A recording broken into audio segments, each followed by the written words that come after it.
What's going on, everybody? I just got home from work. I'm planning on going fishing in the morning here, so I hope you're enjoying your holiday weekend. Tomorrow's the 4th of July. I'm planning on going out with my buddy Steve out of St. Joe, Michigan again.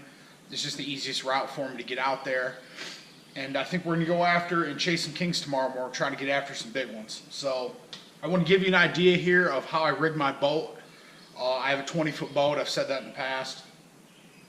I've shown you in videos. I just want to give you an idea here of what exactly I'm going to be doing. I think tomorrow morning we're going to go out and start in probably 80 feet of water.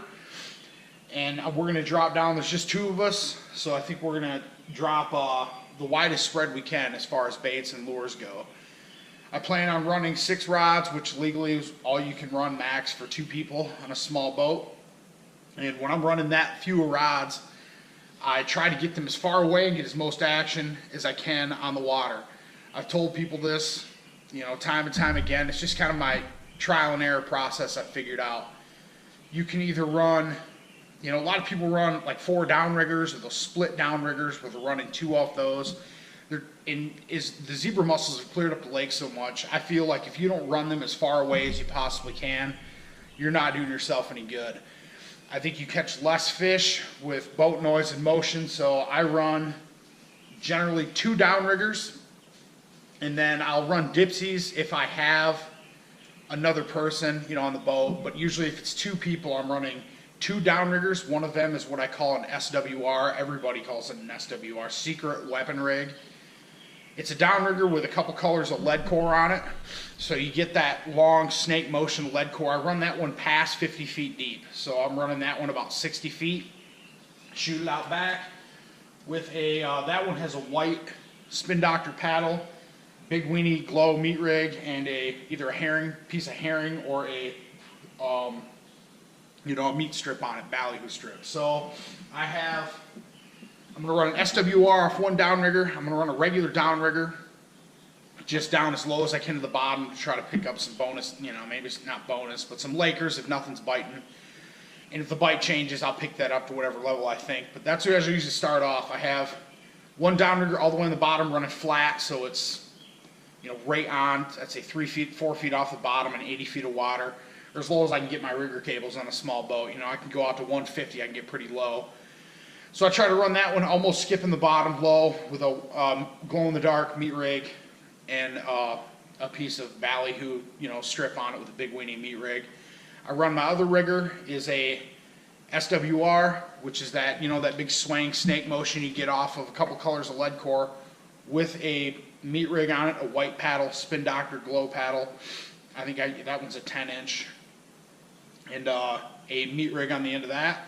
And then I'll be running 4 lead cores out wide. So I think I'm going to run tomorrow, I've rigged right now, 2 10 colors inside close so I can get them, that's a lot of line to be out there. 10 colors of lead that's a lot. There's a lot to go wrong. So you got to turn real close and everything else. But it gets them as far away from the boat as I can. And then on one side, I think I'll have a 7 and an 8 color way out on boards.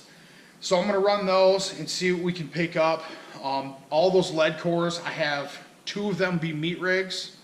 One's going to be a green just for the heck of it. I have a green paddle and a big weenie glow. That one I think is called Streaks, or I think that's what it's called. I can't remember. But it's a green glow-in-the-dark white. I prefer glow-in-the-dark to UV just because I feel like at first light, or if anything's deep, they stick out a little bit more.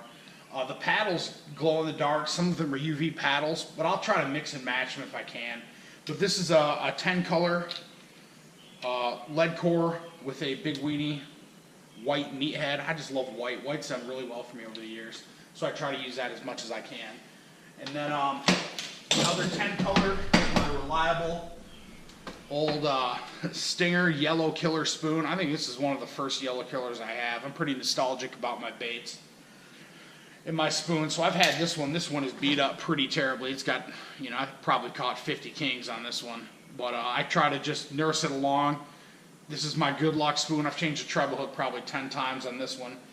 It's chewed up really bad from the king bite. This is another 10 color that I run out, the Stinger yellow killer. And then I have the other spoon I might be running. I've been having a lot of luck recently if I do drop a dipsy in, but I'll probably change this rod up. I just bring backups in case I feel like switching them out and trying stuff. But because of the 4th of July, I'll be running what I call the Patriot spoon. It's pretty much a bloody nose spoon is what they call it. It's iridescent blue. It's got this tape on it, and then it's white glow in the back. I always call it the Patriot spoon. Seems super fitting for the 4th of July. So I hope that one, I might switch it up and put that on my 10 color depending on what's happening at first light, but I don't think I'm going to have any problem picking up bites tomorrow. The weather's been the only thing that's played with me the last time, but I usually do well. I don't want to jinx myself. So that's the starting lineup. I have a lot of white paddles. This is just my other rigger one. This is a Spin Doctor white. That's a 10-inch with the Big Weenie NFN Super Glow.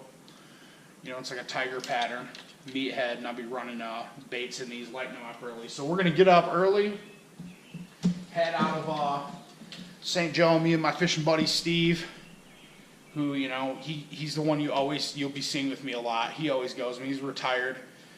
Anytime I hunt or fish, he's the first one there to go with me, and we always have a great time. So he's my old partner at work.